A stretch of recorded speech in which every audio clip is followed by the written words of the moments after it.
Let us all bomb Kev with money. Whoa, welcome back, ladies and gentlemen. New stream, new year, new decade. Oh, it's all going on. I'm so glad to see you all. And if you do have a little sore head today, maybe you were out taking part in some festivities last night. I hope you were. Well, we'll provide you with the perfect place to recover and chill out, kick back as we take a look at the Techno 20s.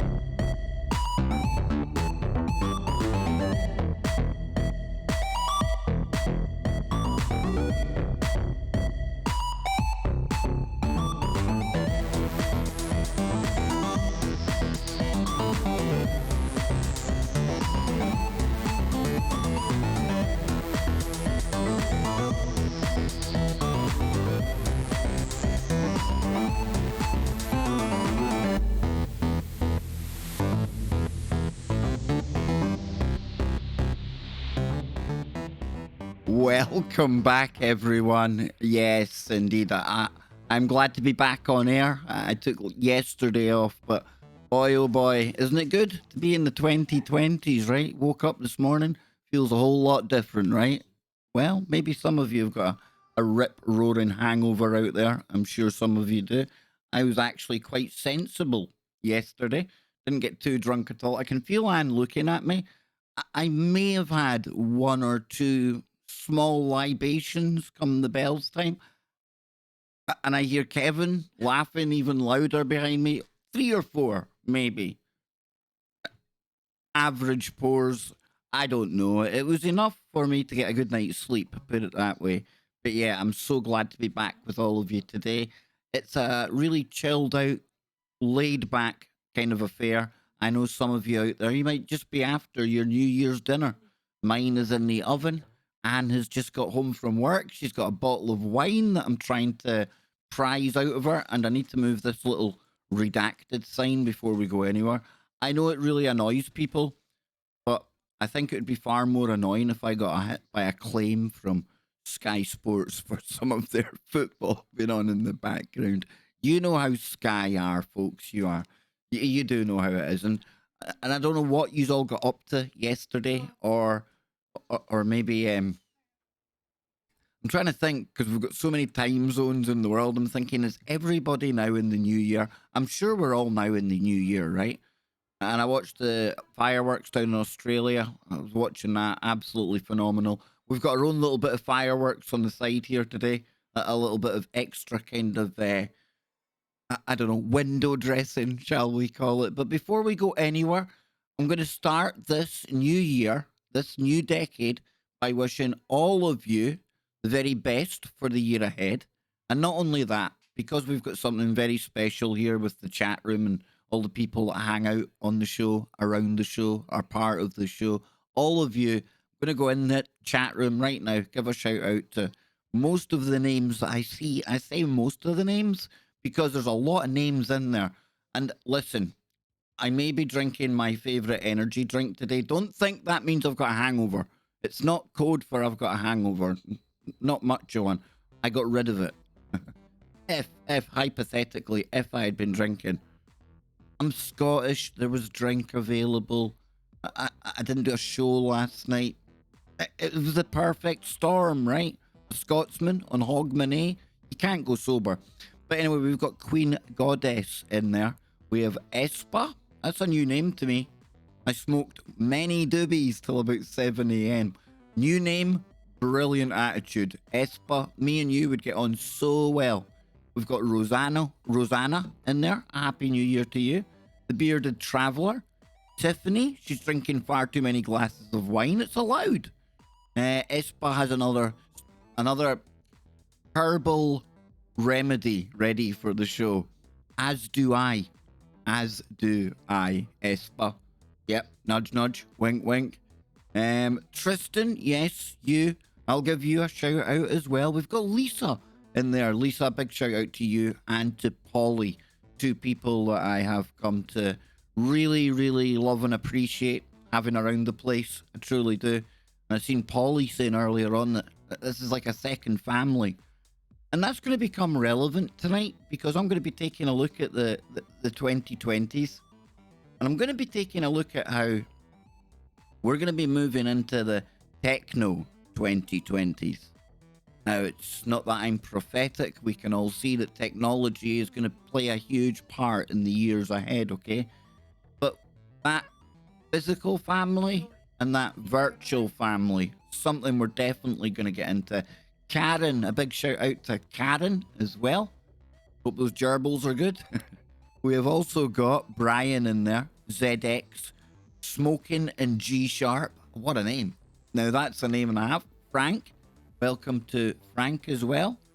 We also got Una Monroe. That's a very Scottish sounding name. A very happy new year to you, Una. Now hang on, I've just noticed my where are we now? If I pull this down here, there we go. Yes, we'll get breaking news. Oh, breaking news.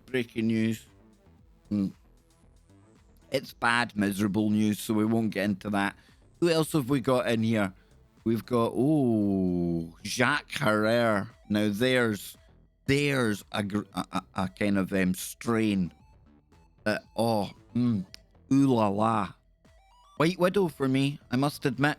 That's my preference if I was in Amsterdam right now.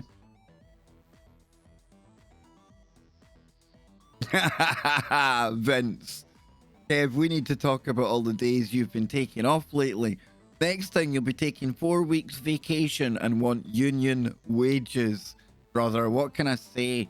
I apologize. And all drinking and things aside yesterday, it wasn't one of my better days. That's why I decided not to stream. I was intending to do even just a 30-minute stream, something like that during the day, but I just wasn't up to it. And of course, probably that little voice in the back of my mind was saying, there's drink available, Kev. But I don't know about all of you out there. If you're of the same age as me or 40 odd, I don't even want to say 43. I'm going to be 44 this year. Can you believe that? Dang. Anyway, but I don't know. New year now. Hogmanay in Scotland. For me, it used to be like a 3 or 4 day affair. And what I mean by that is me and my mates, and I'm talking about the age of 15 onwards here. Susie. Happy New Year, Kevan and Big Kev. Oh, thank you so much. And that reminds me, we also got another one from Greg when we started the show, but it didn't come through correctly because we were on the wrong screen. So let me replay that. And Greg, thank you as well.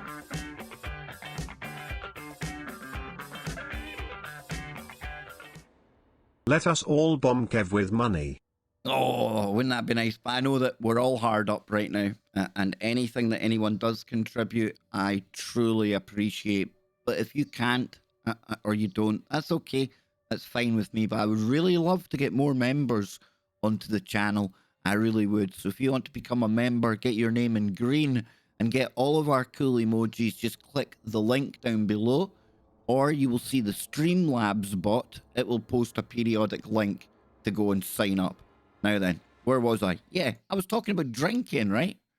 When I was like 15 onwards, growing up in the Highlands, Hogmanay is something that you spent all year looking forward to, especially when you were getting to the age of 15, 16. And I know it's not legal to drink until you're 18 over here, but we're talking about the Highlands in Scotland. And let's just say it's party time up there from about the age of 15. Now, from 15 to say the age of, I don't know, 29? Yeah, I used to see New Year as just like the time to go absolutely crazy, have a blowout, drink for days. And when I say days, in the Highlands, everyone's door is open. It's old school. And people that you haven't really even spoken to much all year, you go first footing and you go house to house. And like I say, sometimes you may venture home like 3 or 4 days later. I remember one year coming in on the 3rd, And all I could remember was we'd got as far as the Isle of Skye. Now, if you know where I live, there was no driving involved. We were all absolutely 10 sheets to the wind. But through hitchhiking and through talking to people that we bumped into at parties, we ended up almost out in the island. Long story, okay? But now, and anyone my age will appreciate this, see, even the thought of spending all day drinking, it absolutely terrifies me. It turns my stomach. I don't know how I used to be able to do it. And in the military, I drank way too much, let's put it that way.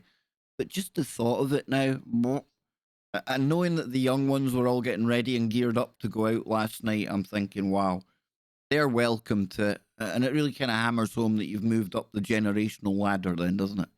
I know I don't want to make anyone my age feel old, but I don't know. This time of year, it certainly hammers home. So then, that gave enough people to get back into the chat room. Let's get back in there.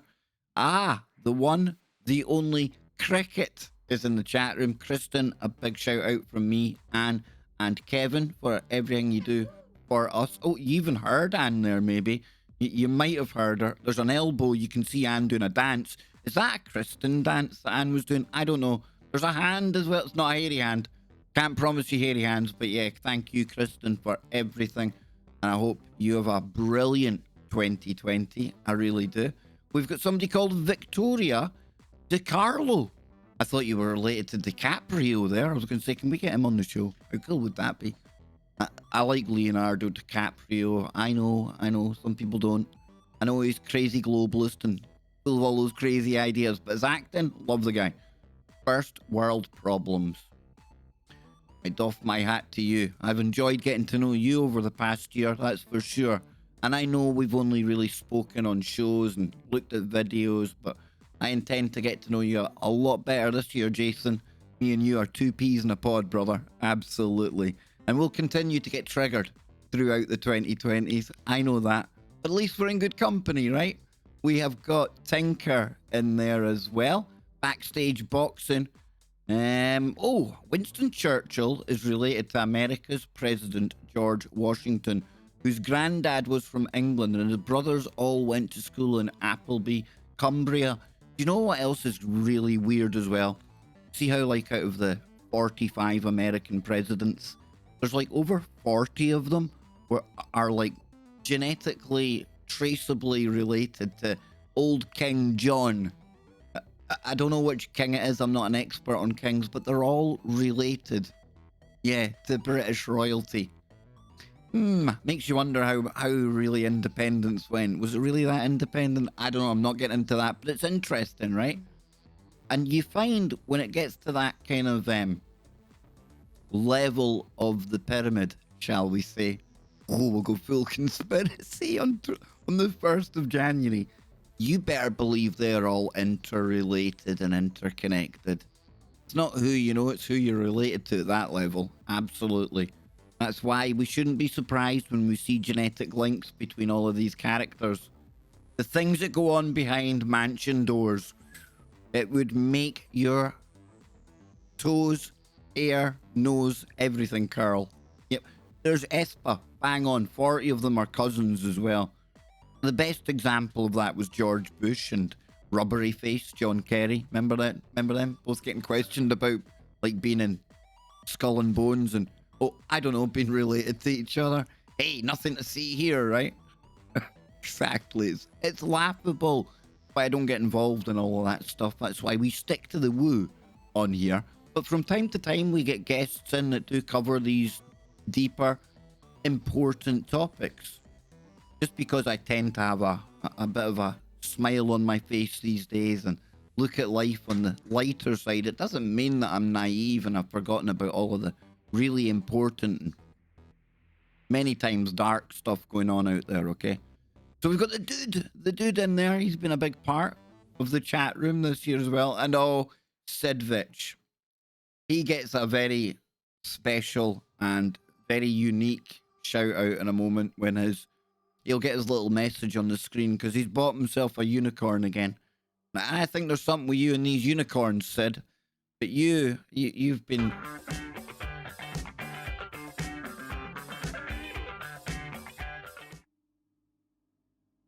You have been such a huge support to the show and a good friend off air as well. And I just want to thank you. And I think it's kind of synchronistic from my point of view that Anne knows that Norway is somewhere that I really fell in love with the place when I was there. I don't have a load of illegitimate children in Norway, Anne. They would have contacted me by now. She actually is bringing that up in the background. None that I know of, okay? But Sid, I think it's kind of weird how we've had this instant connection. You found the channel when we were covering other stuff. It was a weird way you found your way here, but I just want to thank you for everything, bro, honestly. And I hope we continue to have a good laugh long into the 2020s, right? Us 76ers, we have to stick together all the way, big time. Now then, I'm seeing people having a right laugh in the chat room, and I'm missing bits of it. I am. A big shout out to Raleigh. Or is it Rayleigh? I don't know how to pronounce that one correctly. And why have I got scary music on in the background? I don't know. I don't know. Okay. We've got Son of a Rose in there. Blue Days as well. Yes, good to see you here.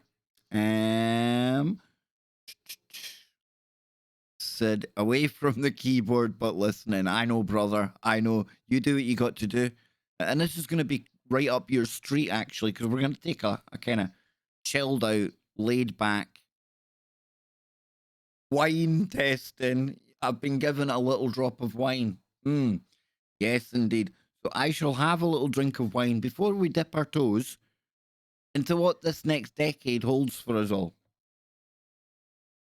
And while I give my thoughts right off the bat before we get into a couple of articles, let me come over here, okay? Because in Scotland, we have, like I was saying, a proud tradition when it comes to New Year's Eve, or as we call it here, Hogmanay. And in Edinburgh, we host one of, if not the world's largest street party. Now, what goes along with that is a whole heap of alcohol, a whole heap of Scottish people mixed with a whole heap of tourists, which is brilliant. But all of this is done under 3.5 ton of fireworks exploding over their head. You've got the castle in the background, you've got pipers. It's everything that you could imagine, you know. Some people here, they like the show. Is it Outlander? Is that the one? What's the show that's set in Scotland? Where they go to the stone and touch it. It is Outlander, isn't it? Yeah. It's like that, okay? So just imagine that with all these fireworks. So what I'm going to do is I'm going to play the fireworks in the background. This is Edinburgh fireworks last night. It was amazing. It was probably the best I've ever seen. It went on for 10 minutes, but while we're watching that, I'll tell you what I think is going to be happening in the 2020s. And I can't put the sound on for that, folks, because obviously there's like copyrighted music that's playing. So we'll put on our usual music, the safe space music, right? So the 2020s for me, I've wrote a few notes down. And I don't want people to freak when I say this first term. It can sound really bad, really scary, and I ain't pushing one thing or another. And before we go anywhere, I have one more shout out to do because I've just noticed one name in the chat room that I just cannot go past without giving special mention to. No, two names in the chat room. We've got Nancy in there, who's somebody whose family is pretty much interconnected, quantumly entangled with my family over here. I love you to bits. Love all of you over there. You're like my Canadian family, seriously. And on top of that, we've got Ryan Gable in there as well. Now, Ryan is somebody who in 2019 became a huge part of KBS.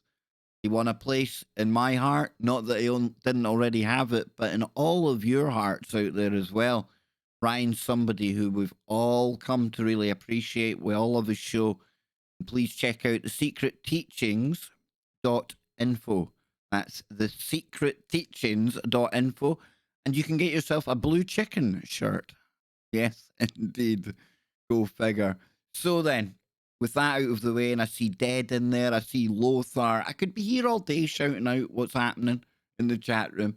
But let me just give my initial kind of things to look out for.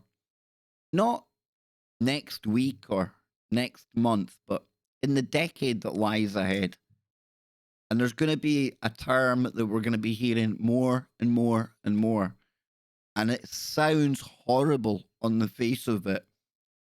But the post-human world, this whole techno 2020s, I think it's going to be a change from what it once was to be human like we are right now. Hey, Lothar. Happy New Year, Kevin, to your family. And Kazi as well. Yes, I see you there, Kazi. Like I say, there's so many names flying through the chat right now. It's not usually this fast, but this is good. I like this. It's and I need to put it onto live chat as well. If you've forgotten, folks, make sure you put it onto live chat. Okay, please put it on live chat. So yeah, the post-human world. Now, I don't mean we're going to be gone, but I do mean that very, very soon, and by the end of this year, we're at least going to start to see the first people integrating with technology. Elon Musk, the Neuralink, that is set to go commercial available this year. Now, that's this year alone with one company. And if we look through the whole decade, I think it's easy to say and it's easy to see that we are going to see more and more people opt in to take some kind of integration with artificial intelligence, with the internet, with all that kind of stuff that comes with it. On top of that, we're going to start to see people who decide to augment themselves. Now, this could be, for example, and I'm just throwing ideas out here, folks. I'm not saying this is set in stone, but think about it yourself. You could maybe see people taking some kind of bionic eye, maybe some kind of prosthetics that has powers that we, our normal physical, biological bodies don't have. Now, before you race to condemn this type of technology, the reason I know this is coming is because they're able to do it for people who need it right now, i.e., people who may be amputees, people who may be disabled, people who may actually and are taking advantage of these technologies right now. And we've seen much programming coming from movies, TV shows, where people do eventually not only integrate consciously or mentally with the machine, but they start to take on machine parts themselves. There's a computer game called Deus Ex, and this really shows this kind of thing. Maybe the best example I can think of it, where you actually get pockets of society that start to form tribes, and you're going to have this augmented tribe, people who do take the technology. You'll have people who are totally against it. You'll have the ones that are half in, half out. And you can already see the tribal kind of thing with humans, something that's ingrained in us, that's in our DNA. And the identity politics that's been raging towards the end of the last decade, everyone very keen to identify with one group or another, to be relevant to that set of people, to have their tribe. Well, this tribalism is going to go further in the 2020s, and we're going to see the techno tribes. That's one thing I see coming. We're also going to see the start of us having a second life. Now, already we have an online profile. Every single one of us have an online profile that's sitting there in cyberspace. And I'm getting ready for the time where that will be unleashed, inserted into what we were talking about the other night with Nano Girl, the metaverse.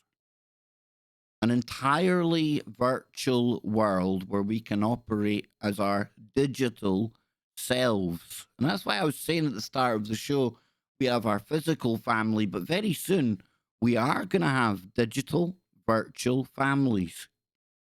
Things like this, even the Kev Baker show, the experience we have in the chat room right now, think of that taking place in a virtual reality where we can all have our own avatar.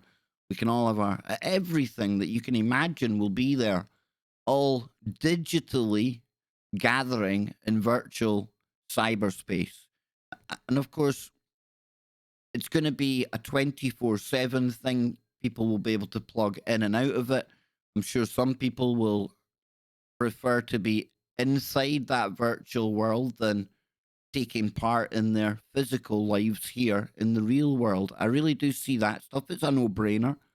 And when the Rothschild Economist magazine is talking about it coming along and it being just around the corner, you better believe that that's something that we'll see in the near future. We can almost get to that point right now. A TEDx talk the other day, I've mentioned it before, but it was the guy that spent like a week in virtual reality with a big headset on. And he was meeting up in places like I'm talking here, and it was real people, albeit them virtual.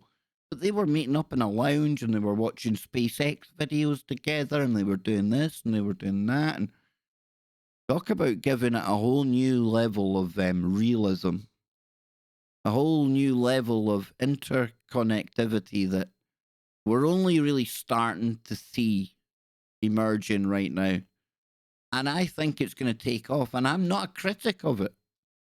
I'm not a critic of it. I love the technology, and I do think that we can harness it and adapt and go on to another level.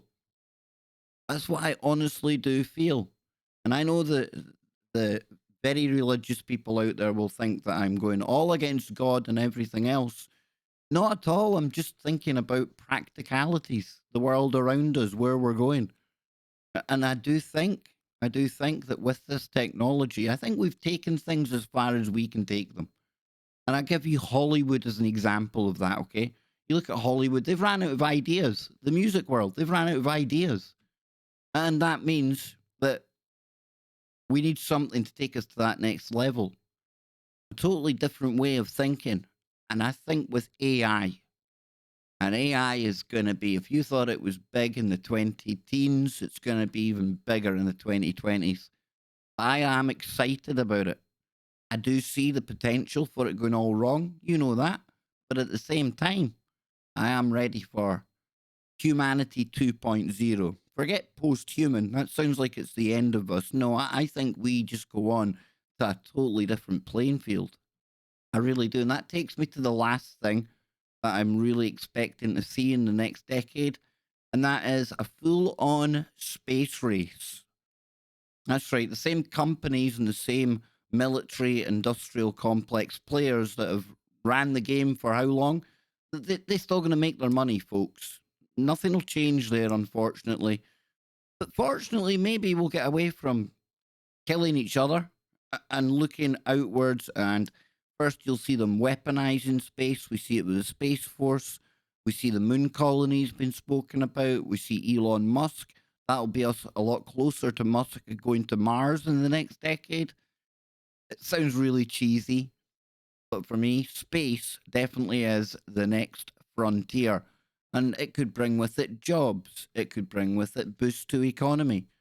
But I definitely think we're going to have to start thinking outside the box and bigger in the next decade.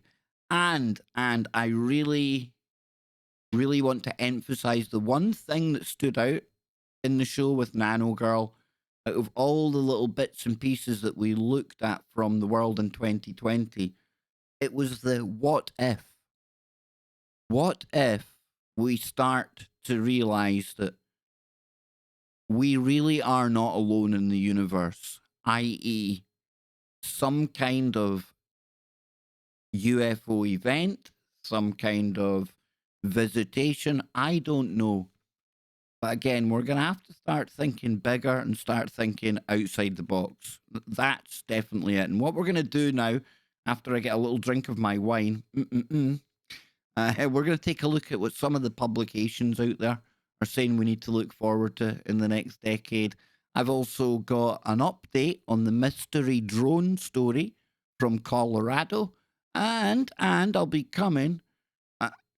Angela, you are more than welcome to think space is fake, and you can laugh as loud as you want at people like me who have worked with satellites. And I know I'm old school. I'm old school. I'm one of these characters that still believe that space is real. But it's okay because I won't laugh at you for thinking it's not real. So maybe you shouldn't laugh at people like me for thinking space is real. Dang. What a world we're living in. And that's going to be another thing going into the next decade as well. Who knows what lies around the corner. Sometimes I'm just lost for words. I just get lost in the moment. Not often. I don't have much to say, but I'll be back in a moment, folks. I'm going to get a drink. I'm going to get these articles lined up, and you can tell me what you think is going to be the next big thing in the decade ahead. Maybe we'll rediscover space is real. I don't know. I'm hopeful. Are you?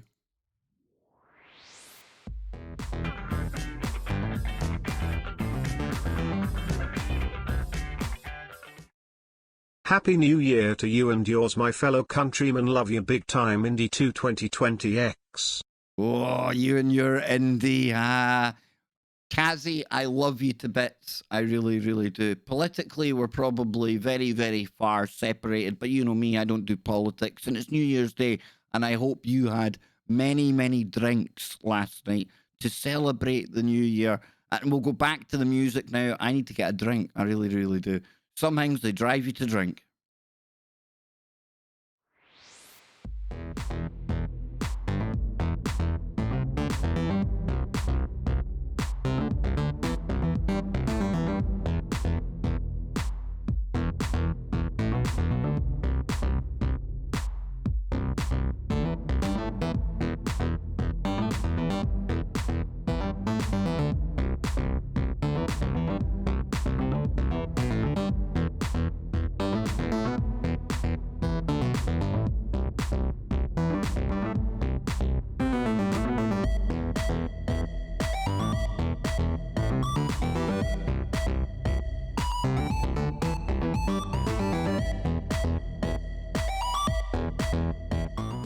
And a big shout out to Germanus in there as well. And I think Ms. Space Cake has popped into the building. We've got Joan as well. Stan, good to see you, Stan. Angela, we mentioned Angela. We've got Alan in there. Great to see you, Alan. And wasn't Nano Girl just fantastic? And on camera.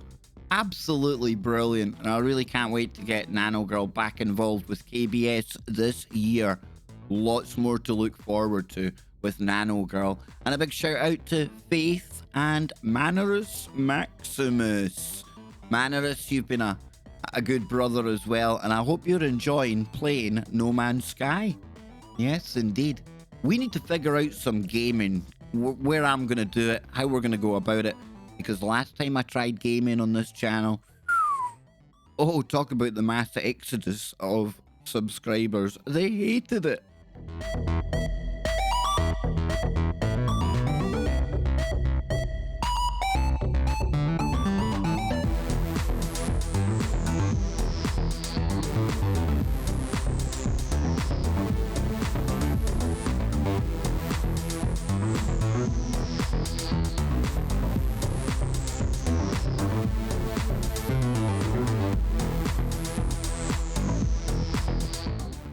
Ms. Space Cake, how do I make you hungry? Do you get hungry for Space Cake when you come here? Is that what it is?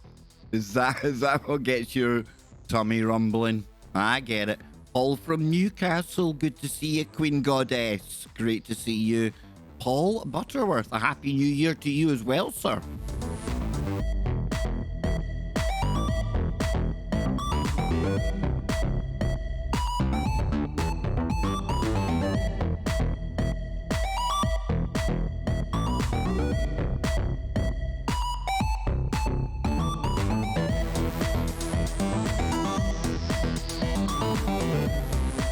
Yep, we've got people saying a separate channel. I do have the Kev Baker Show 2, which really, it only paid host to a few of the shows that was done when we went through one of the waves that happened. Oh, Vincent, we've got a new member coming in.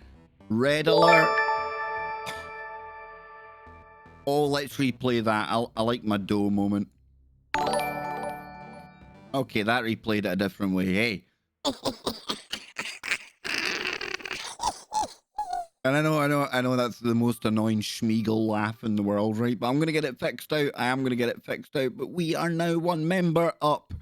And although the member bar doesn't seem to be playing the game today, I will go and fix that before we do another show tonight. And before we go anywhere, I can't go anywhere without first wishing Billy Joe a very happy new year. Big supporter of the show here. Somebody who we bounce ideas back and forth as well. It's great to see you here. And Billy, I wish you and the family all the best for 2020 from my family to yours, okay?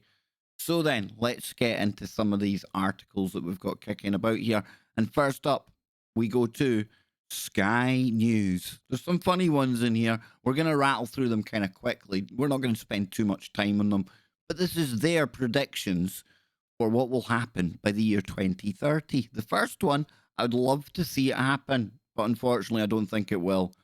And it is personal flying transportation. Yes, jetpacks, flying cars. I don't think this is going to take off. I heard Elon Musk, he was speaking to Joe Rogan. Remember that podcast?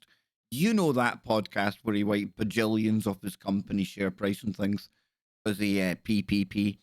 Yeah, that one. He was saying the whole kind of flying car thing, it's a no-go. It's too dangerous. But it says here, over the course of the last year, a number of jetpack and personal flying machines were developed and successfully flown by engineers from across the world. Well, I tell you what, right? It's a great idea, but it ain't for me. I mean, come on. Seriously, me firing on a jetpack to go to the shop? I can't ever see that taking off. I don't think that's ever going to be a thing. That shouldn't be a thing. That should be something that's reserved for like creepy little characters like Tom Cruise and stuntmen and engineers working on this kind of stuff. I don't know. Imagine the cops got something like this. Cops started flying around with jetpacks on. Now that would be weird, right? Definitely very weird. I don't think it's going to take off. I really don't. But moving on. Number. There's. Let's take a look. Whoa. Okay, this is one of these characters. Whoa. I mean, come on, think about it. Me flying along like that? Oh, no. And I don't know. As a soldier, I think you're presenting a really big target to shoot at when you've got this flying suit on. Dang, dude, look at that. And people are going to say, but look, it's all glitching out and everything, Kev. Again, granted, I see that. I do see that. I don't know, folks. I don't know. Number 9, living homes as our personal factories. So it says Professor Rachel Armstrong is a professor of experimental architecture at Newcastle University and coordinator of the Living Architecture Project. She said by the year 2030, houses are more self-sufficient in terms of energy and resources to the point where we are weaned off fossil fuel-based domestic systems. Now, using the incredible processing power of microbes, the tiny organisms that make our soils fertile and whose ancient ancestors are contained within fossil fuels, each home will have a digester. Oh, that sounds really cool. Let me see your digester. We'd like just fire up the digester before we go out, okay? That's horrible. Provides an ideal home for microbes, which feed on our liquid waste. Nice. Oh, it looks very pleasant. Yes. So she goes on to say, as they feed on our human fluids, they turn them into clean water, low power 12-volt electricity supply, and a range of organic compounds that can be used for a range of things like fertilizer. Now I'm starting to like the sound of this. I just hope it's not cleansing our own bodily fluids and then saying, yep, safe to drink. No, not for me. I'll take my chance with the tap. Thank you very much.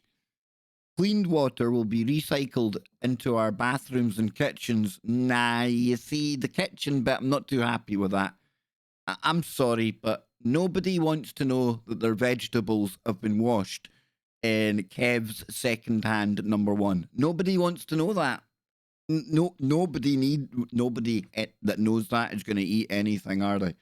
Come on. Great idea.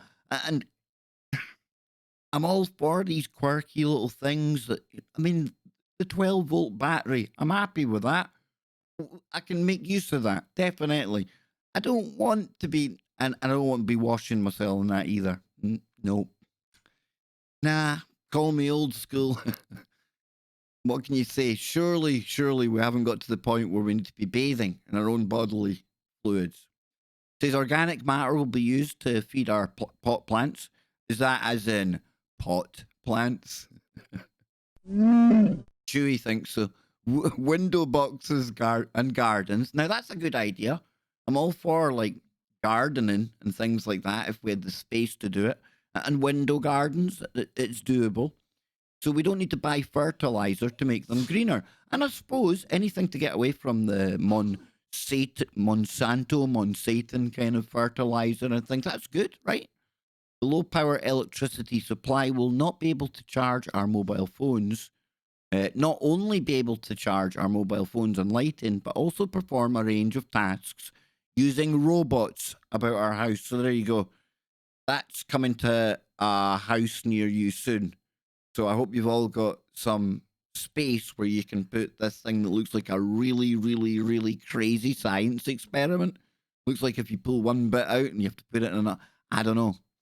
It looks more like a board game than it does like some kind of eco-friendly vegan warrior setup to get yourself 12 volts. But hey, if it charges the robots, we're in. So it says fitted with an artificial intelligence that knows just how much energy and resource you, your plants, and microbes need to have a healthy home. These cyborg systems will become a living system that looks after us. I think that's pretty cool, folks. I really do. But moving on, what won't change? The nature of humanity. Is Professor Genevieve Bell has a PhD in cultural anthropology, and after a long career at tech giant Intel, now heads the 3A Institute in Australia, examining the human impact of AI. So when asked about the future, I often look at the past. It might not give us the answers, but it always helps me frame better questions and points of view. I think that it's because the things that make us human change very slowly, certainly nowhere near as fast as technology changes. She said back in 2003, science writer or science fiction writer William Gibson said the future is already here. It's just not evenly distributed. I believe there are parts of the future that are all around us. We just need to look for them. And here we have the smart devices from Google. Yes, indeed. It says the proliferation of smart devices, be it smartphones, robot vacuum cleaners, or smart speakers in the home, are part of a long wave of automation of domestic tasks. And using digital technologies where once things were analog, mechanical, and physical. These new devices do more than just tasks at hand, though, and they also enable masses of data to be collected. Now, where that data goes and who uses it and for what are new questions and raise new challenges. Are our devices gossiping and judging us? Are they sharing our secrets and not so secrets, and with whom? What does it mean to talk about safety, privacy, security, or even trust? Yet the technology won't make a different future. We will. Very interesting. Very disturbing to think of people's gadgets gossiping about you. There's that Kev Baker again. Here Here he comes with his fake news. Professor Bell added, in 2016, Klaus Schwab, director of World Economic Forum, so best take note of what this cat says, wrote that we have entered into the fourth wave of industrialization, one where we'll see the emergence of cyber physical systems. Think drones, autonomous vehicles, manufacturing robots, and smart lifts. CPS represents a significant shift in the application of AI from discrete computer-based automation to embedded in a range of physical, often mobile objects. And the whole autonomous cars, drones in the sky, frequently, every day, that's coming. Absolutely just around the corner, folks. That wasn't in my list of things to look out for in the next decade because I put that on the list of being almost a no-brainer. It really is. And before we go further, if I come here and we look at this show here, why? There's our friend Nano Girl, right? And Nano Girl is in the chat room. So Nano, I want to take this chance to wish you a very happy 2020. And was it our entanglement? Did you feel the pull of the channel? Was it because I spoke about you? I'm really looking forward to getting you back on in the near future and hammering out a lot of information for these great people in the 12 months, 24 months, the decade ahead, Nano. So let's get back to this little list that we've got going on here. AI will augment, not replace humans. I would agree with that. However, I would say that in the next 10 years, we're going to have a lot more free time on our hands because there is going to be a lot of automation of jobs. Now, personally, I think we should have more time to pursue things individually or with our family that make us happy, things that we enjoy to do. Leisure time, hobbies, instead of having to put your nose to the grind and out working New Year's Day. That would be familiar for so many of you out there as well. We should be working less. Now, on the flip side of that, and I don't want to get into this today, what does that mean? Where do we get our money from to enjoy this lavish free time lifestyle? That's another thing altogether. But you bet your bottom dollar that we're going to have to face that in the next decade. Big time. So then, don't be scared, folks. That's another thing I want to say here. Don't fear this technology. Sure, we can look at that dark side, the way it could go, if it goes really bad. Absolutely. But I think we're so much more powerful on a conscious kind of level, maybe a subconscious level. I don't know what language to use, on a quantum kind of level, that we really do. We play such a huge part in our reality. And I think that's why they try to program us for things to come in the future. Because if they seed that idea, if they give us that idea, well, that idea then takes hold in minds of people around the world, and subconsciously, it feeds it. A little plant, that seed takes that energy from all those conscious minds, and it grows into reality. So let's plant the seed right here, right now, that this is going to turn out pretty dang good. We're all going to look round one day and go, hey, look, it turned out well. Start thinking that way. Please start thinking that way. And it's the only time I try to direct how you think. I often say I never tell you what to think. But if you can try and keep it positive, I might go a long, long way to changing the world. It might honestly do that. But it says here, Dr. Nicola J. Millard is a BT Principal Innovation Partner. She isn't a technologist, but combines psychology with futurology to try to anticipate what might be lying around the corner.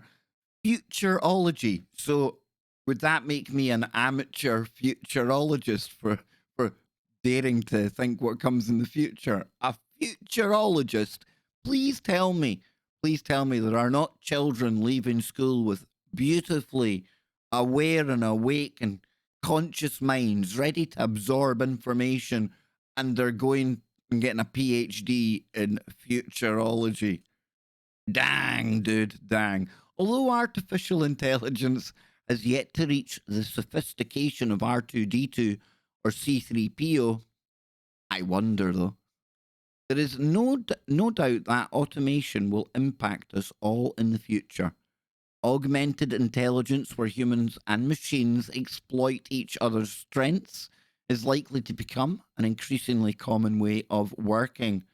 And she added, looking into the next decade, playing games, interpreting the stock market, writing articles about football, spotting patterns in large, messy data sets, and performing activities in highly structured and predictable environments are all relatively easy for machines to do.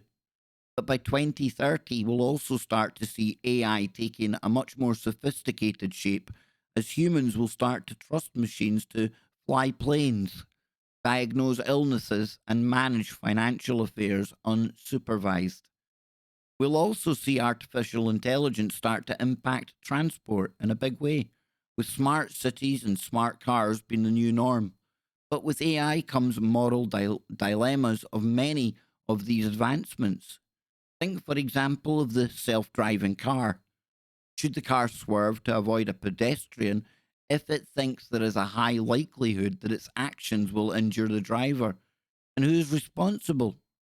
This is a legal grey area that will need to be addressed in the future. And a big part of why 5G is rolling out right now is the automation of everything. We're halfway through this little list, so I'm going to get a little bit of a refreshment. I'm going to take 1 minute, and then we'll come back. We'll get into the second half. And then tonight on the Kev Baker Show, I'm going to open up the phones for all of you. So that's from 10 p.m. in the UK, 5 p.m. on the East Coast, and 2 p.m. on the West Coast. So I'll be back after these short messages. Well, they're not messages, they're tunes. Messages, indeed.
Yes, indeed, ZX81. Let me get back on camera here. There we all are. There we are, yes. This year, come on, folks, we've got to get to 100,000, right? And when I was speaking to one of my handlers, as Joe puts it, they did say to me, you know, what do you look for in 2020 with the channel, Kev? And I'll tell you all what I look for in 2020. I see us totally blowing up. I see all of us keeping the same buzz that we've got going in the chat room right now. That will always remain the same, because at the core of all of this are all of you. And we've been here now hanging out for about a year on and off together, daily at times. We've had some fun. There's been some good streams. There's been some bad. But I tell you what, I am determined in 2020 to get to that 100,000 subscribers mark. And together we're going to do it. But I can only go so far. And I'll provide the content, and there's going to be a lot more content this year, both live and edited. Yep, that's right. Kev's going back to making little videos again. But I need all of you out there, like the little KBS warriors that you are, to absolutely bombard social media. Let's use these mega platforms that grew over the last decade to our advantage. Yeah, let's get on the Facebooks, let's get on the Twitters. I'm even going to start going on to Instagram in an attempt to get us bigger and better.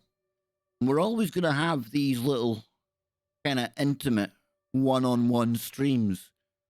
But on the Kev Baker Show proper, on TFR, simulcasted every weeknight, I do intend to get in some of the same guests we've had in the past, but also a whole new arsenal of experts, authors, people that nobody have heard of as well, i.e. all of you out there, be a big part of what we've got going on here. And what do we have going on here? Because I can't quite explain it. We're not a paranormal show. We're certainly not a geopolitical show.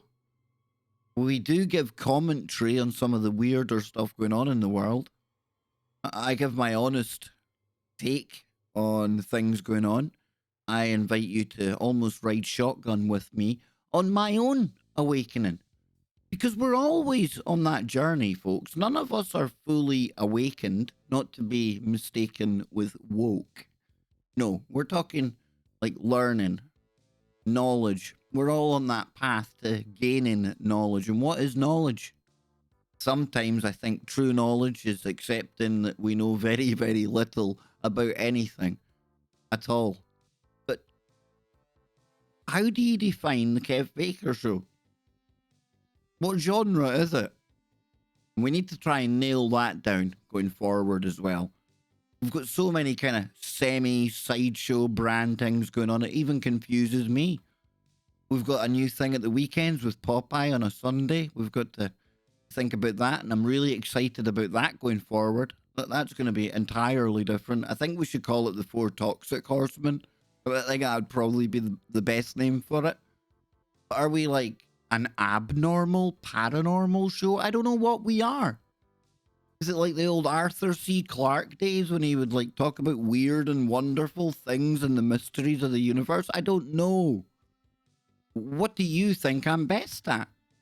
Because that's one of the hardest things to do, really, isn't it? To look at yourself and think, what is it you really excel in? What is it that the listeners want? I need to find that, and we need to do it together.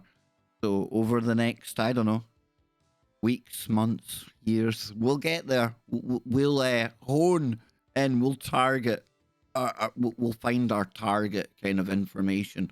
I don't know what I'm talking about. Who knows? Let's get back to the list, right?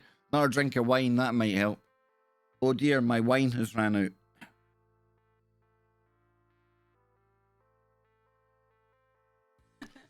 I won't be getting another, I don't know if you heard that, folks, but I won't be getting another wine anytime soon anyway. Right then, let's get back to our article. Dang, Anne, that was cold. Colder than the wine. Dang, folks. So, 40ing. I like that. Lisa says, is there stuff playing in the background? There is. I'll turn it down. I only noticed there when you said it. Yeah, 40. I like that. Ah, right, the redacted sign. I know it annoys people. I know it does. Yeah, but it's a TV in the background. And because, like, we don't have a big mansion where I can have a studio in one room or anything like that, I'm literally in the corner of my living room. So Anne and the wee man, or the big man as we should call him, he is huge. He's having to stoop down to get through doors and things now. It's scary. Like all that talk of Joe Joseph and the Nephilim. I've got an Nephilim. It's crazy time, right? Exactly. Wine, Adrian. Yeah. Yeah, exactly. I know I drank all your Morgan Spice. It was the audience were asking if I could get some of your wine in. Weren't you all? Anyway, back to this, right? The abolition of aging. Oh, dang, dude. Now we're getting into it. Death, thou shalt die, wrote the 17th century metaphysical poet and Church of England cleric John Donne. Now, not John Dee, but John Donne. Never heard of this guy.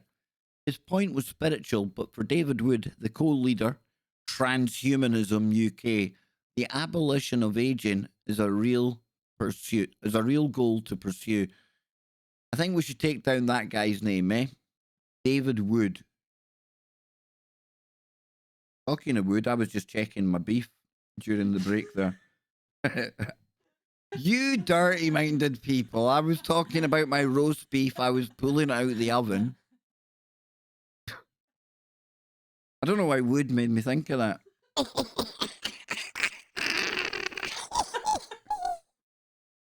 Does a transhumanist get wood or does he get like titanium? I don't know. It's a weird thing to think about.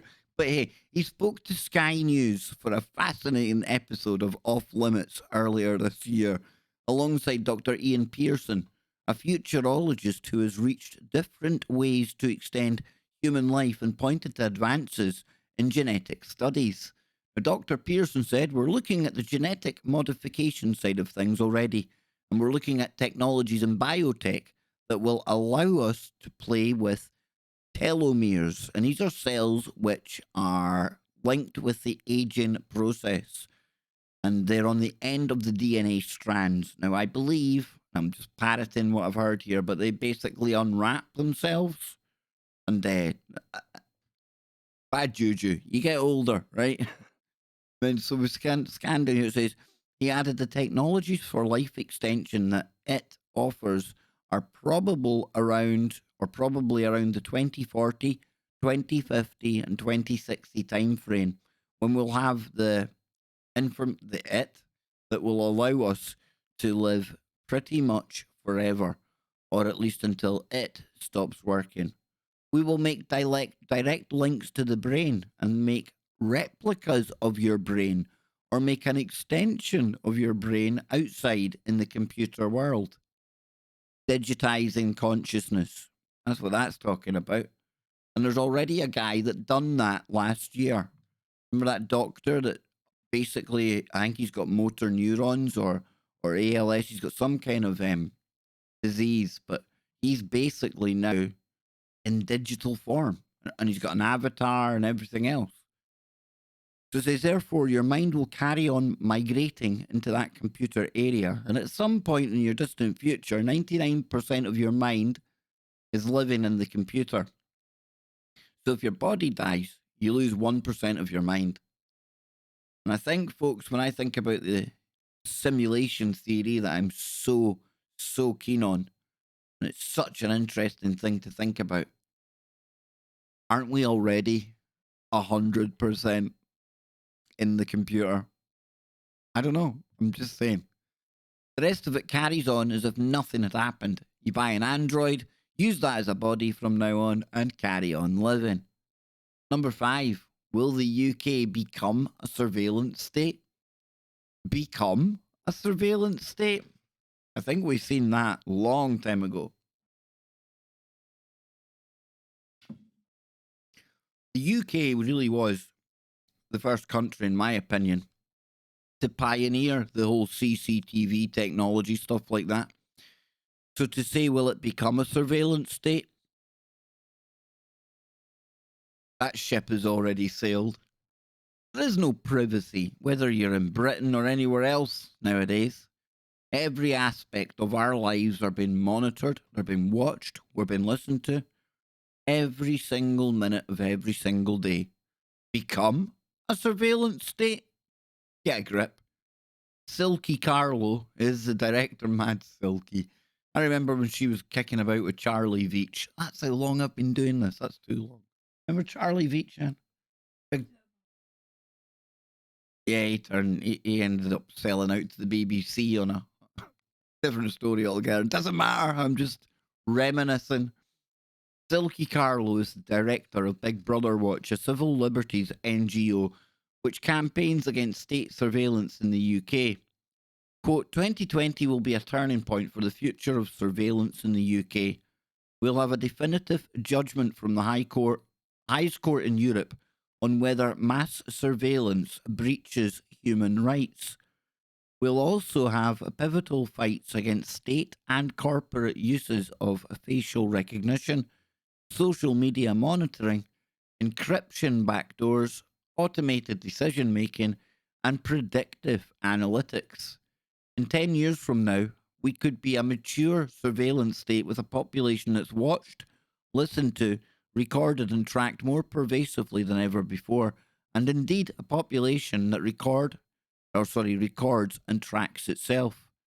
It could be a data-driven nation of ambient surveillance and constant quantification. Implants and biometrics would be part of everyday life, and surveillance would lace the smart homes and cities we'd live in. But it all depends on the choices we make in the next year or so. If we make the right ones, we'll look back on this as the dark decade of surveillance, and the future will be one where technologies make us free, not less. And I think it's going to be really hard to wind back all of the surveillance that's now in place and the big data that these companies are using and harnessing to basically predict the future. I know that sounds weird, but the data that we're already giving over right now, be it through social media, be it through our smart homes. I call it smart homes now because there's so many different smart devices, it's ridiculous. So many homes are already smart.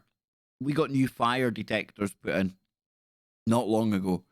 And I don't know, I've not opened it up, but I suspect there's a lot more going on with this smoke detector than meets the eye. And it's a smart smoke detector. Yes, indeed. Smart. I would hope it'd be smart enough to tell me there's a fire going on. But my point being that these smart homes are already here. They're not going to just turn around, even if some high court in Europe says, no, this is all too much. Can't be doing this mass surveillance. You really think it's going to stop? No, what's going to happen is they're going to rule it legal. And they're basically going to legalize the mass surveillance that's going on. And what's weirder is that most people will actually enjoy it. They'll welcome it because they'll think it's to keep them safe. That's what they've been programmed to think. But we know a lot better. So it says number 4, data becomes more honest. Renate Sampson. What a name, eh? Mr. Renate. Is that a dude or a she? Or is it an it or a zer? I don't know. Individual Sampson. Wonder if had the hair cut off. I don't know. The senior policy advisor at the Open Data Institute.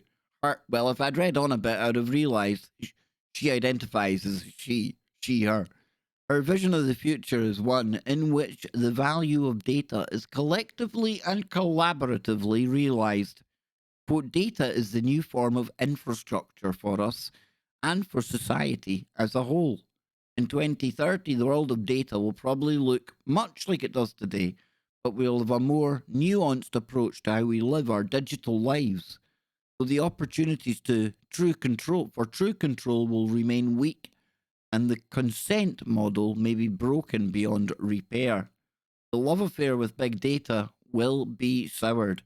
Good, accurate, authoritative data will be the hot desire. And that's the thing, folks. See that there? Our digital lives. That, like I say, that's going to be a big theme moving forward. Real life, digital life. And they're going to link the two of those via a national stroke internet ID. And no, King Sweet, we're not doomed. We're not doomed at all. We're not doomed at all. I hope. Dun, dun, dun. Scrolling down though, because I don't want to take too much longer. Recapturing human identity. Oh, dang. Is this the one that might trigger me? Here we go. Andrew Orlowski is a director. Well, it didn't give us pronouns. That's a good start. Is director of the research network. Think of X, and look at him. He looks like that looks. I don't know about a really nice kind of room. Doesn't his face look like photoshopped on? He looks like he's like 2-dimensional. Dang, dude. Somebody flattened the shrink. It says there he predicts that marketing-driven ideas about human identity, which have been adopted by Facebook and Google, will begin to recede. The public keeps delivering up shocks to our experts, who now seem to live in a perpetual state of surprise. And for that, you can blame the pop psychologist Malcolm Gladwell, the best-selling Canadian and the master of the quirky, counterintuitive pop science, McNugget. Following his success, psychologists and neuroscientists began crafting their work to appeal to this new audience. Both wanted to make their accounts of how we behave to be scientific, but their programs had fatal flaws. Psychologists became convinced that we were always wrong, and neuroscientists with extinguishing the idea of free will. Instead of being complex Enlightenment era individuals, we were really either rats or badly flawed robots. Now, these ideas spread from marketing to our intelligentsia and captivated our policymakers. So we've been nudged and gamified in encounters where manipulator hopes we don't notice the manipulation. Wow. Now, this is that's quite in depth what this dude is saying here. And I don't know who this guy is, but think of X. What is that?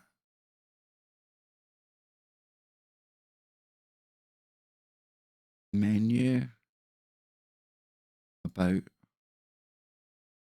Think of X is an exclusive research networking or network providing new thinking for decision makers about long-term political and economic consequences of technology. The network will provide original high-impact research to inform and reboot the policy agenda and public debate. Now, our priority is to ensure that the technology is put to the service of the individual, increasing opportunity and social mobility and long-term economic prosperity. Think of X was founded by Andrew Orlowski, who we're reading there, former executive editor and US editor of the Register. Contact ThinkX for details of membership and bespoke research. That's one of my favorite words there, bespoke. I don't know. I'm sad. I like language, and bespoke is a good word, okay? Not used often enough. But yeah, it's quite interesting. Interesting that he's talking about how we've basically, or large portions of society have been gamed into one group or another, one way of thinking over another. Is my audio okay? I just want to make sure it's okay. This is a deep philosophy coupled with technology, says BW. Yeah, big time. Big time indeed. Goes on to say Google and Facebook promised the increasingly out of touch political class that they could not only understand our behavior, but shape it too. But the result was that by erasing what makes us human, the boffins had painted all the walls white and now can't find the door. The explanations were useless. When everything was quirky and counterintuitive, no intuition could be understood or predicted. Thanks, ZX. Thanks, Manarus. And Nano as well. It doesn't help that both fields are now beset by crises. What is useful is not reproducible, and what's reproducible is not useful. So my bet is that these fads have had their day. The why we do things, the acknowledgement of human agency, will return to explanations of what we do. It must, for who wants to be surprised all of the time? That's really interesting, that. It really is. And it's true, though. You look at things like Brexit, the election of Trump, the recent election here, and there has been that that shock from your authoritative kind of figures and voices, because they can't understand that the majority of people away from the Twitter sphere and the blogosphere ain't buying into all this crap. If you spend time on Twitter and Facebook, it feels like it's huge. It feels like it really has its finger on the pulse, right? But in many ways, it doesn't. With the amount of bots that are in there and the amount of crap and everything else, it's such a small minority, such a small voice compared to the massive people who aren't on there, who don't run onto there to virtue signal or be part of one gang over another. And I think that leads to some of the shock as well. Some people think that their digital lives, what they see on Twitter, what they see on Facebook, that's the real world, but it's not. It's not. It doesn't play out that way. Number 2, the battle to regulate big tech. Roland Manthrop, what a name. Yes, Roland Manthrop the third. Thank you very much. Keeper of the truth. No, actually, he is the technology correspondent at Sky News. So, for Keeper of the Truth, read Spouter of Propaganda. I'm sorry, Sky. I'm sorry. I know it's a cheap shot. None of you are here to defend yourselves, and none of you even allow me to interact with you on Twitter. You seem to have blocked me. Yeah, Sky News. I've been blocked by them for a while, folks. They do not like hashtag prostitutes. They hate it. So he found a serious issue in the European effort to tackle competition issues posed by the Silicon Valley giants. In a wide-ranging interview at the start of her second term as European Competition Commissioner, Margarethe Vestager acknowledged reforms demanded from firms such as Google, quote, don't necessarily change anything because the companies had already won the market. Now, she cast doubt on the effectiveness on future changes to Google Android's mobile operating system, saying she was not holding my breath. Ms. Vestager fined Google a record 4.3 billion euros, which is £3.9 billion, in July 2018 for using Android to illegally cement its dominant position in search and forced it to make changes to restore competition to the marketplace. But although Ms. Vestager said Google would be introducing a preference menu offering such a choice of different browsers in the new year, she admitted it was not sure whether it would work. Oh, yes. Looks very like a Ms., doesn't she just? She told Sky News one of the very impressive competencies of Google as a company is their competence of making people make choices.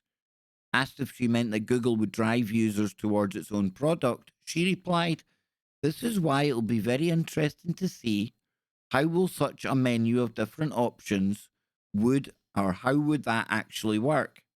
So Ms. Vestager is beginning a second term as the European Commissioner for Competition with an expanded role that has seen her labelled as the most powerful regulator of big tech on the planet.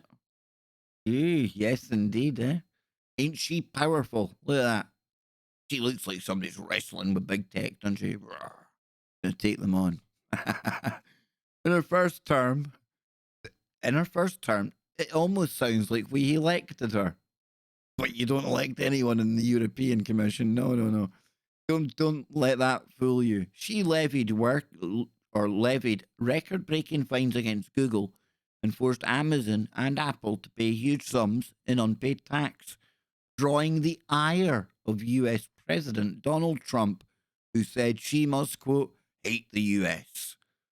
Yet, although she said she had been able to stop companies breaking European competition law and punish past misconduct, naughty, naughty, naughty,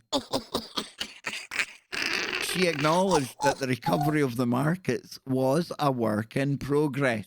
Yes, indeed. So, last one here. Oh, returning to the moon. Now, I know we've already had the conversation whether space exists or not, but for the next 5 minutes, just open your mind and join me in my absolute insanity where space is real and there is a moon. Now, what it's made of, I don't know. It might be cheese, don't know. But returning to the moon. And like I said in my little introduction, be it the moon, be it the Mars, be it the satellites we're putting all around the planet right now for 5G, be it the Space Force from Donald Trump, the Chinese, the Indian, the European, the American, Russian, various Chinese, South Korean, you name it, Israel. All of these countries are, for some reason, desperate to get back to the moon. And it's going to be huge. And I'm excited by it because I'm a little science guy. And I like this kind of thing. And I remember sitting years ago in primary school when there'd be a launch of one of the old, the old shuttle going up on the back of the old rocket. And I love the whole idea of space. I've always been a sci-fi guy. And this next 10 years, the techno 20s, I think it's going to see us come a lot closer to the kind of reality that is portrayed in the TV show The Expanse. Now, for those of you who haven't watched The Expanse, I highly recommend it. And there are colonies on Mars where the Martians, who have been there for some time now, they're trying to terraform the planet still so that they can breathe clean air like their brothers and sisters who are on Earth. You've got people out in the asteroid belt who are mining asteroids. It's the kind of future that I think lies just around the corner. There's there's companies out there ready to take advantage of asteroids and get into mining and things like that. In the real world, Planetary Resources is one of those companies. The last 10 years, seen Elon Musk totally change the game when it comes to rocketry.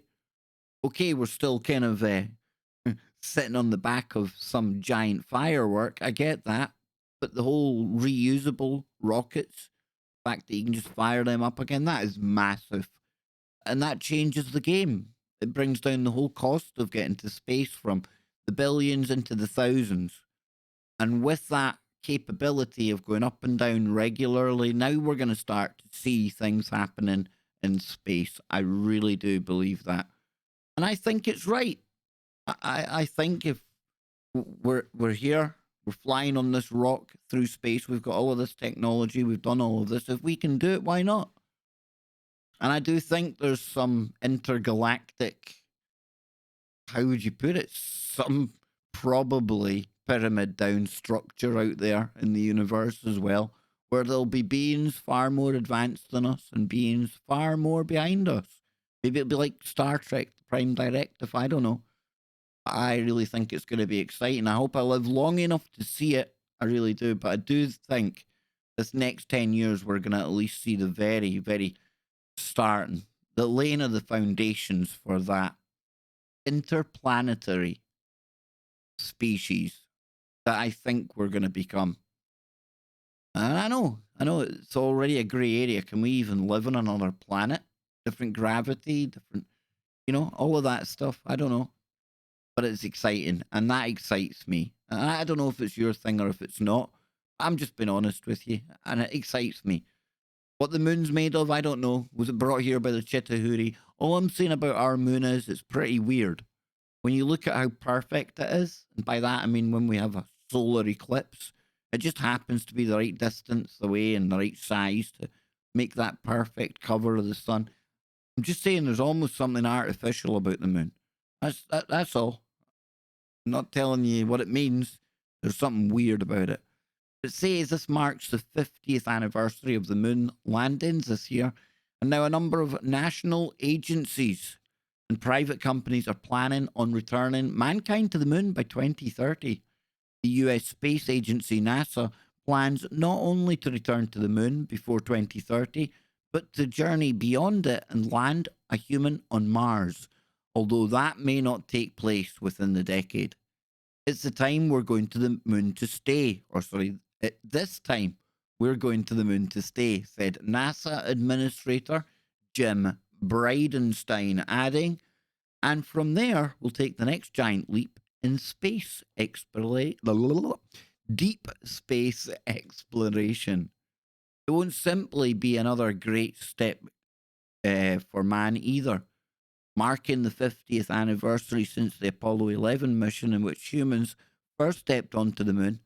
Mr. Bridenstine told Sky News Agency that they're sending a woman to the moon by 2024. Who cares if it's a man or a woman? Just get us back to the moon. Don't start trying to virtue signal and use this as some kind of vehicle to pander to the woke brigade. Meanwhile, Elon Musk, the billionaire founder of SpaceX, has claimed it would be easier for his company to land on the moon first, rather than trying to convince NASA that the company is up to the task. An even richer billionaire, Jeff Bezos, has announced his plans for his own private exploration with his Big Blue Balls company, Blue Origin, to send a spaceship to the moon. And China's space agency, Dragon 1, well, that's what I call it, has also landed a lunar rover this year as part of its Chang'e 4 mission, which has been on the dark side of the moon since January. And the head of the China National Space Administration, Zhang Kejian, has announced its plans to land a human crew on the south pole of the moon within the next 10 years. Who will get there first? We will just have to wait and see. So then, I'm going to put on some tunes. I'm going to take a drink, and I'll be back. I'll get some final thoughts from you in the chat room, and then I'll wrap it up, and I'll be back later on the Kev Baker Show, and I'll open up the phones as well. So we'll try I think we'll have a different song this time. What will we go for? We're talking about space there. This one's called Meteor. Why it's called Meteor, I don't know, but it'll do.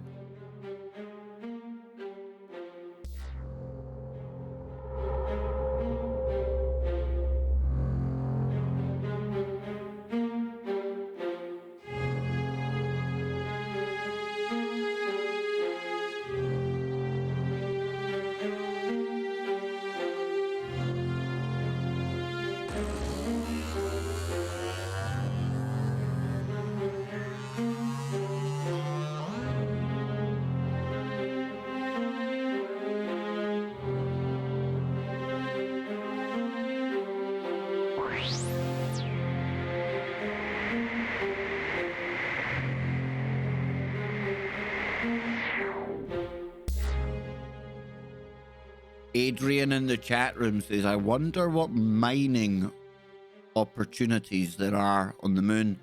I believe helium-3 is something that they would like to get their hands on, something that's abundant up there. But I'm not sure, brother. I'm not sure. I imagine if there's anything that's going to be worth money to them, they'll be up there in a hurry. Why did it take so long for us to go back? Maybe. Hang on. Let me bring back the camera. We talk about cycles on this show and ages and things like that. And maybe we have just ended one cycle right enough, one age. And truly now, we are about to graduate. About to be welcomed into something bigger. Whether that's interplanetary or something like that, I don't know. The end of one age and the dawn of the space age.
You can always rely on Nano Girl to throw a space wrench into the works, can't you? And why is it? Why? Aha. Oh, wait a minute. It's a small step for man, but a giant leap for Kev Baker. He gets more wine. Yes, and with the wine, we ponder the question. I don't know why I done that there. A space thing? I don't know. Control it. Don't start me. Oh, I was watching a great stream last night with Mr. Metaker. He's brilliant, by the way, and he was taking a look at some of the YouTubers whose careers just went wow in the last decade or so. And there's one YouTuber out there, Boogie.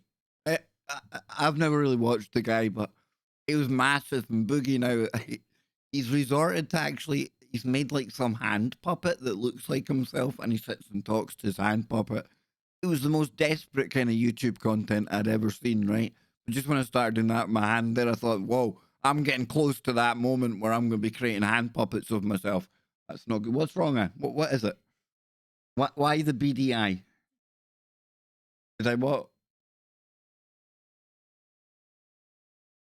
Oh, no, I didn't. Nope. We'll get pepper. I'll take my wine over here before I get it taken off me for being a naughty boy. What were we talking about? Susie, a good day to you, my good friend. What were we talking about?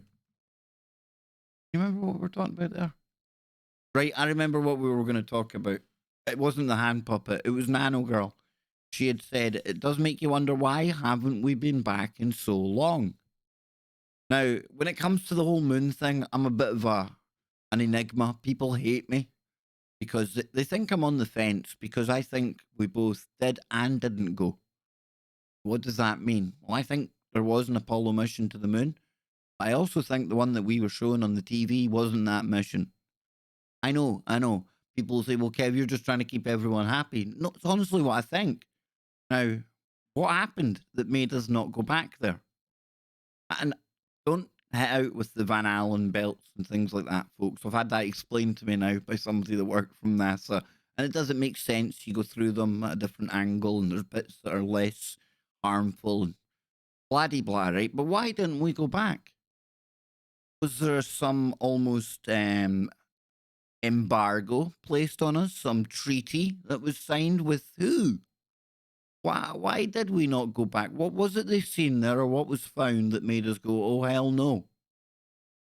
I don't know. And I do think that the moon is some kind of artificial structure. I do. And I know they say they'll be able to get the helium-3 and things out of it, but I honestly think it's an artificial structure. And why? I don't know. But it's kind of essential when you look at the way it kind of controls the tides and how women, their cycles are tied to the lunar cycle as well. I don't know, folks, but it'd be the brilliant outpost to keep an eye on things if he did, like, take a planet and you were going around the universe and you've got technology to terraform things. I think that's where we're going to end up being, not too distant future, 50 years or so. Once we've got the technology to travel out to other planets, by hook or by crook, I don't know how they'll do it. Wormholes, teleportation, I don't know, but if we can get there, you better believe we'll start terraforming planets. And if that involves putting a moon that's locked in some particular kind of orbit, you better believe they'll do it if they can. And I think that's what happened here at some point. Maybe that ties into why we haven't been back. God forbid there's still actually entities on the moon watching, eh? Who knows? Who knows? We think we're in the surveillance state down here, but we're on a surveilled planet from up there. I don't know. I really don't. And we could discuss that until the cows come home, and whether we get closer to the truth or not, I don't know. I know Buzz Aldrin, he gets pissed when you question whether he went there or not. I'd love to know what Buzz knows. And does Buzz know everything? Of course not. Nobody's got the entire picture because it's all compartmentalized. And that spins out into people like me who covers topics like this. We can only tell you what's out there and we can only offer opinion. We know no better than any of you. And my opinion is no more, less, or more valid than any of yours out there. And I hope you know that. Even if I laugh and joke when it comes to things like the shape of the earth or whether space is real, listen, you're as entitled to your opinion as I am to mine. And I mean no harm by it if there's ever any laughing or giggling. I'm not going to attack you because I would expect you to pay me the same respect and not attack my old-fashioned ideas of globes and space. So, with that being said, I want to thank all of you for taking time out on this really special day today. I mean, here we are, New Year's Day after all. And I'm going to be back in a couple of hours on the Kev Baker Show. I'm going to open up the phones. It's been great to see Nano. It's been great to see Billy Joe, Alan, the Rotman from Down Under. And may I send, as futile as it is, and I don't just say this to virtue signal or anything, but I really mean it. We've got a lot of listeners down in Australia, more than I even know. And it's heartbreaking to see what's going on down there right now. Just as heartbreaking as it was to see what was going on in California when they were under these fires as well. So as much as it means from our family here to everyone in Australia, our thoughts are definitely with anyone affected by that madness, that craziness that's going on right now. I cannot even imagine. Okay, so I'll be back later on the Kev Baker Show. Thanks again for tuning in. If you want to become a member of the channel, I would love it very, very much. We can unlock the Scottish emoji. The Scottish emoji? The Scottish gnome emoji. Ah, yes, that's how we roll on here. We talk about unicorns, we talk about gnomes, the paranormal, the parapolitical. The parapolitical, that's a term that Clyde Lewis has coined. I'm not stealing it. Don't accuse me of plagiarism. We get into all sorts here. Experts at nothing. Well, maybe the abnormal. Definitely the abnormal. So until later today, and when I open up the phones, you can get into woo. You can give me your thoughts on the decade gone by. You can give me your thoughts on the decade to come. Anything at all, because I'll be handing over to you, the audience, for the first time this decade. Can't believe we're saying that already. 2020. Where did the last 20 years go? Gone in a heartbeat. And so will the next 20. They'll be gone even quicker. Because time is off the charts. And we're out of time. Until later, keep your mind open. Keep looking for the woo, but not to the point where your brain turns to black goo.